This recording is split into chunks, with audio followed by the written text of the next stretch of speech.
Hello guys, today I'm going to try to explain my deck list in more depth, but I'm not fluent in English, so for any mistakes please turn on the subtitles, I can fix them later. Your feedback is welcome, thank you. Now let's go to the deck. I tried to keep the deck at 20 cards and this is the result. You can run a Ladybug here, but in my opinion it's cuttable. Ladybug can only search for level 3 or lower, like Gazelle and Mirror, or Foxy. It's a good card, don't get me wrong, you're probably going to see some replays where I'm using it, but sometimes it causes problems because it's not a Solomon Great card. And since we're running 20 cards, then Foxy's normal summon effect can be effective, and you can often add good cards to your hand like Solomon Great Circle, Gazelle or Roar, or sometimes you will already have these cards in your starting hand. We also have Sinnoh Mining. With this card in hand, even when the Foxy gives you a Jaguar or Falco, that will still be a good draw. I'll explain that later.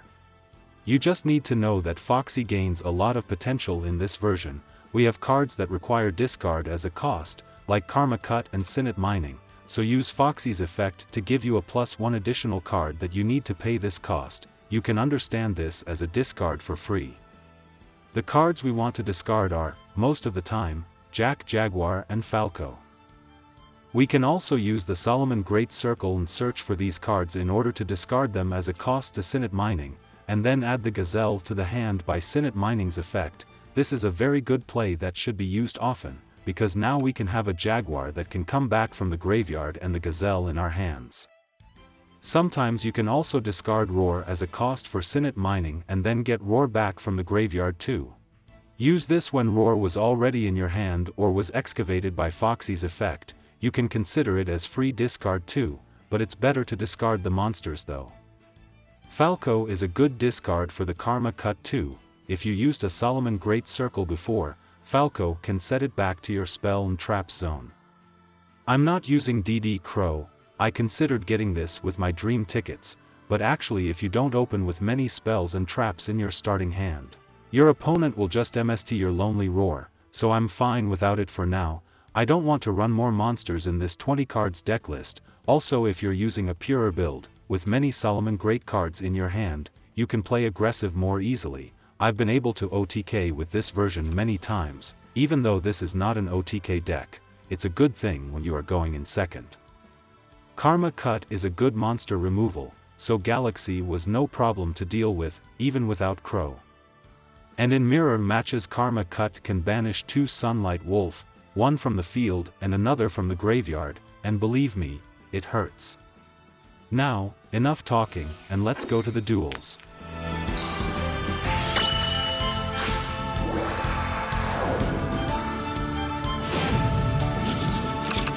Yeah!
Duel!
Duel!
Duel!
What is a